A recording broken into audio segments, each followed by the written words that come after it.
Hey guys, welcome back to Home Built, and this week we're going to start tackling the gauges in the Alfarrari.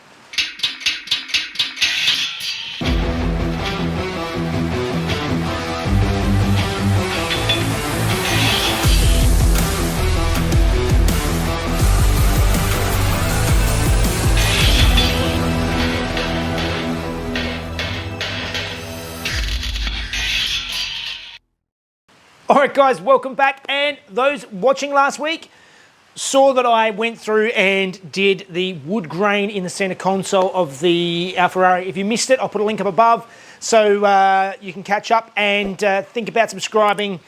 That really helps. I know there's a lot of new people recently from the compilation video, and thank you very much for that. I'll also put a link to that up here as well if you haven't seen it. So the wood grain in the center console. I was all ready to come in this morning and peel it all off and start again, because I agree with a lot of you that the gloss doesn't really seem to work. And I was looking at the ripples and things like that. There are ripples in it. But most of that actually seems to be quite stable and actually not as bad as I remembered it. And I think I'm going to, instead of peeling it all off and just starting again, I'm going to just satin clear it. I can peel it off and do it again at a later date if I prefer it, but I think I can get some satin automotive clear. Now that it's done and it's stable, it's just that it's high gloss. I don't particularly like the high gloss. I didn't have any satin clear at the time, so I'm going to track down some satin clear, and I think I will redo that. If I'm not happy with it, I can always peel it off and do it again. If I did it again from the start, there were lots of good suggestions.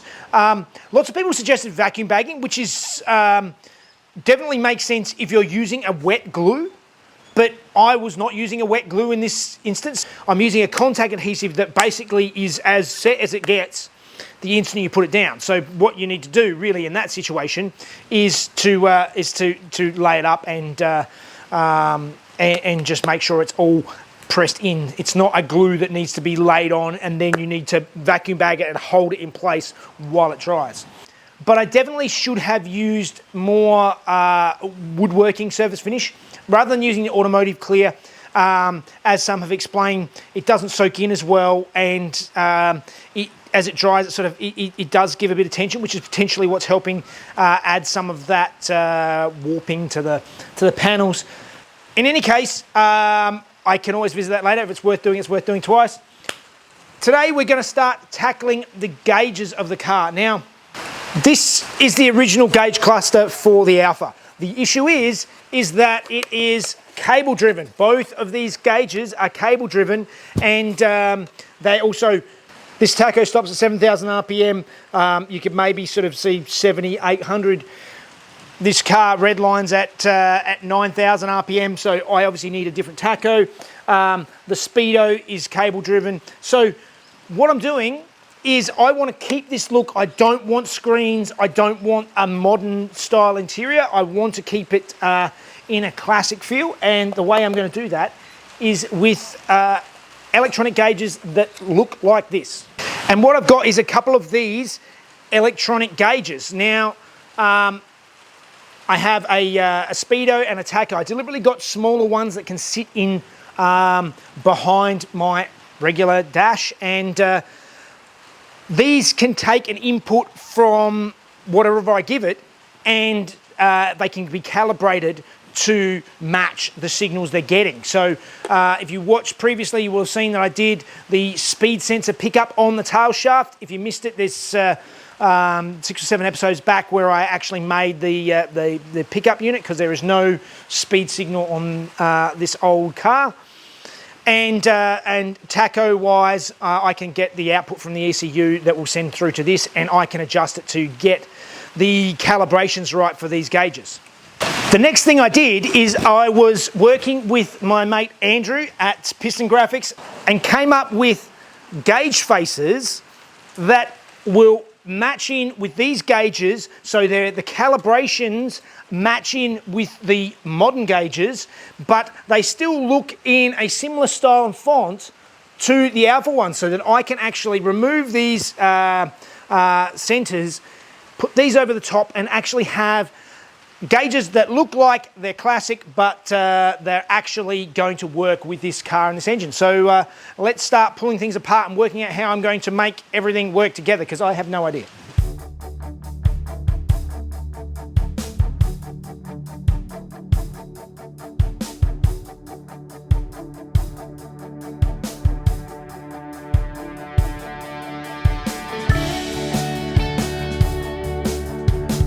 So once everything was disassembled, I used my multi-tool to cut into the original backing so the new gauges could fit into place.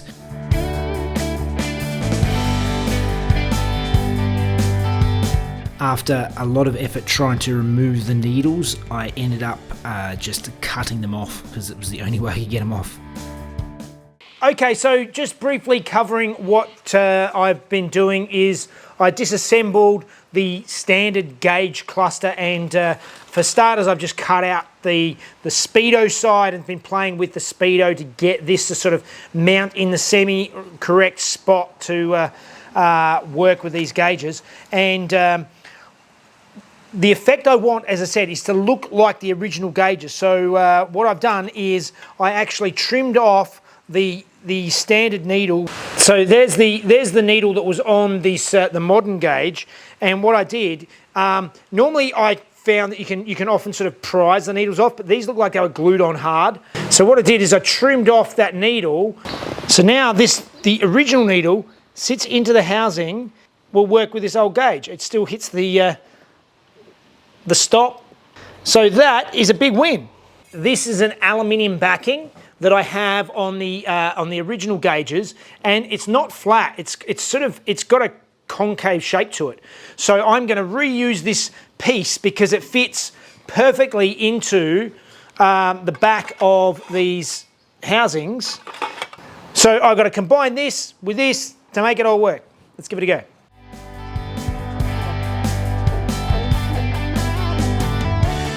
So after some trial and error, I ended up grinding off the back of the pins holding the faces on and then using a punch to knock the pins out.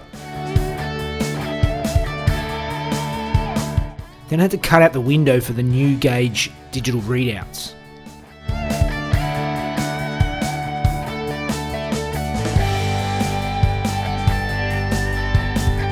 Then I masked up the digital readout and used spray adhesive to attach the face. All right, so I took the original gauge cluster and you saw I sort of cut holes in the back of it.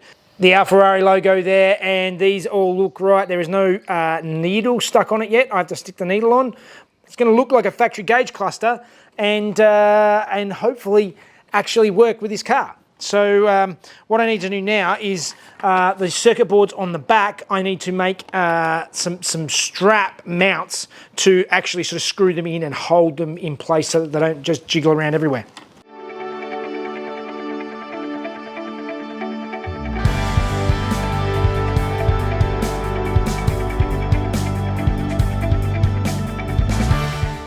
All right, well, after pulling the new gauges apart, I drilled my holes in here and made them fit all the way through, so they fit through and line up nicely in the original spot. And by using some bits of plastic I had around, I wanted something that was non-metallic to hold them in place, mostly because they're holding into circuit boards and I just don't want to short things out. So yeah, I just made some basic little plastic mounts. And for that, I just want to give another big thank you to the patrons. It's you guys who really help keep this channel going, and your contributions have got me finally an upgrade of a drill press. I had a horrible little one that I've been using for years, and this one is digitally controlled adjustable speed, so I can speed it right up or slow it right down with a digital readout, so I know exactly how fast it's going, and much nicer. Being able to wind the base up and down nice and neatly and accurately is a huge game changer over the little one I had. And the other upgrade I got is this throatless shear, which is fantastic to be able to just sort of stick it in and just easily trim shapes or whatever into sheet metal. So it cuts nice and cleanly and easily. Going to be a game changer for the workshop. So thank you very much, patrons. Definitely helping out the channel. If you guys want to be a patron, you can follow the link in the description. It really helps the channel out. You get to watch the videos a day before everybody else without any ads, and you help contribute to make bigger and better things coming out of the workshop.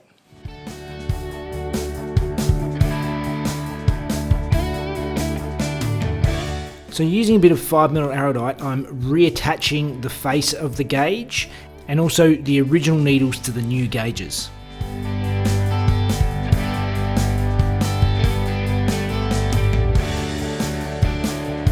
The original lenses needed a bit of attention, so I gave them a good polish.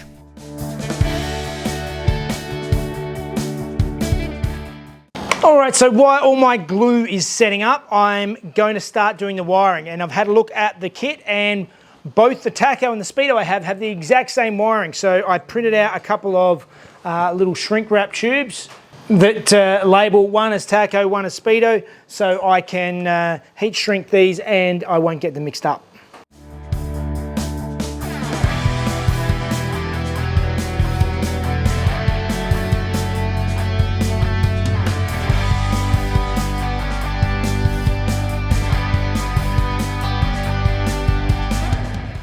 All right, so I've been playing around with the back of the gauges and working out what all of these prongs do.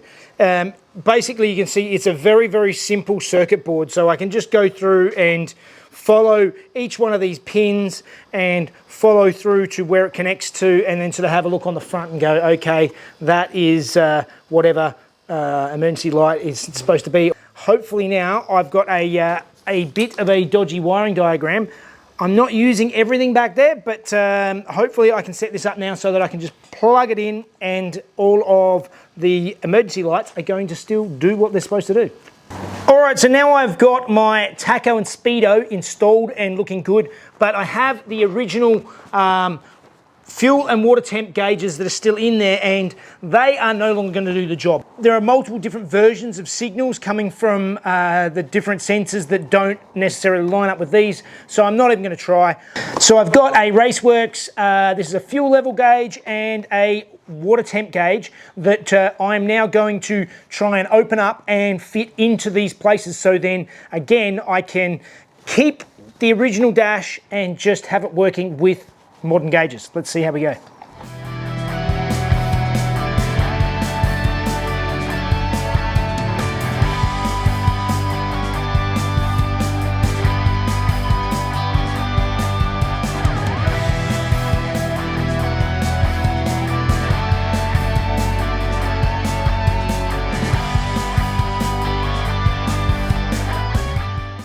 This worked out quite well. I managed to pull the gauge apart, cut the original glass and fit it inside, and when I actually place it all together, I managed to drill holes in the circuit board and bolt that gauge to the back, and we have the gauge sitting perfectly in the spot. So it's got its own fresh glass and the gauge is sitting in there. That is fantastic. So now we need to do the same thing again with the fuel level.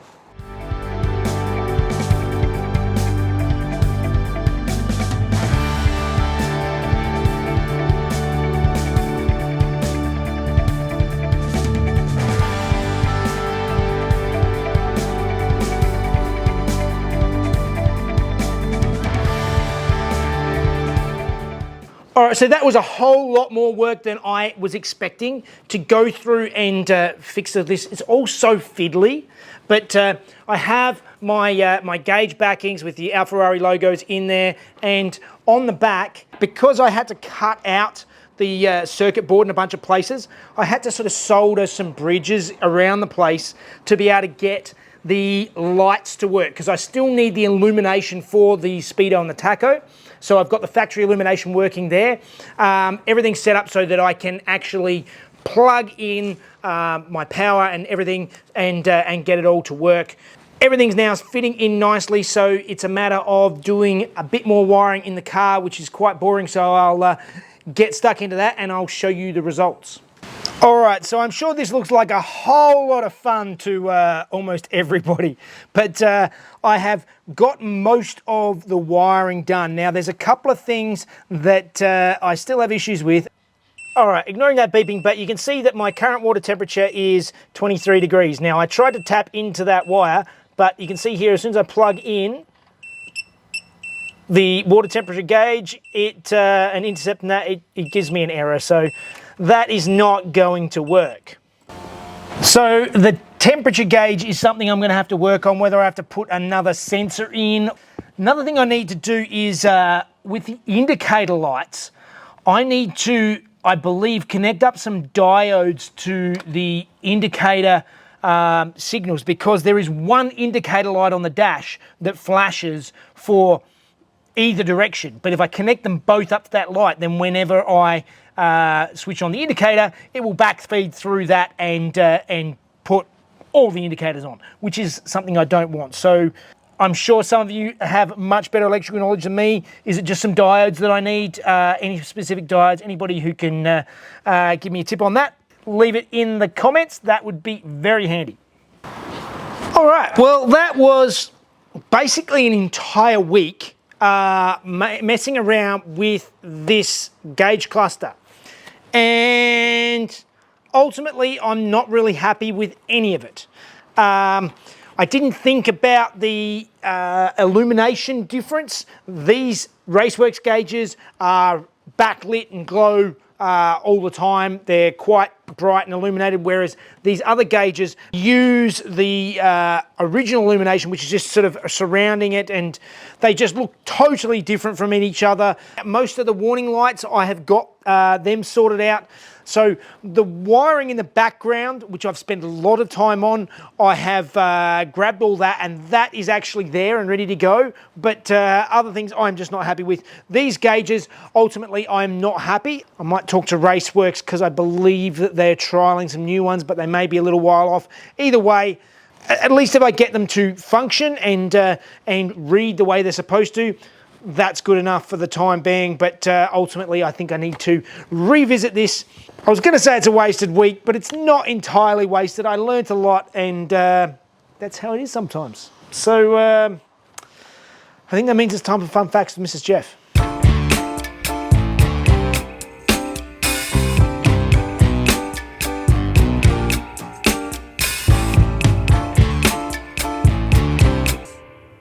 Hey guys, in 2011, Ferrari considered 9 separate conceptual design studies for their new V12 hybrid flagship model. 2 of these designs were built as full-size models, the Alfarrari Concept Manta and the Alfarrari Concept Tensostruttura. They finalized the design and released the Alfarrari in 2013. The Alfarrari was Ferrari's first full hybrid vehicle, and it was powered by a 790 horsepower V12. This is supplemented by a 160 horsepower kinetic energy recovery system, or KERS, which brings the total horsepower to 950. Ferrari claims a 0 to 100 time of 2.6 and 0 to 200 in under 6.9 seconds. Only 499 Alfarraris were built at a cost of more than €1 million each.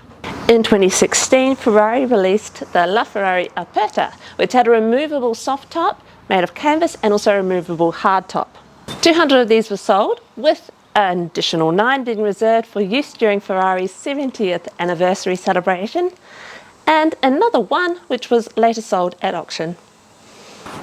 All right, well, that was a slightly frustrating week, just playing around with the dash, and I've got some of it working. I actually just realised that I can go back and get the water temperature signal coming straight from the ECU, so I can sort that out after a bit of headaches. But yeah, it's not up to my standard, so it will do for the very short time being. But I'm going to do something else. Delve further into it. Yeah, yes.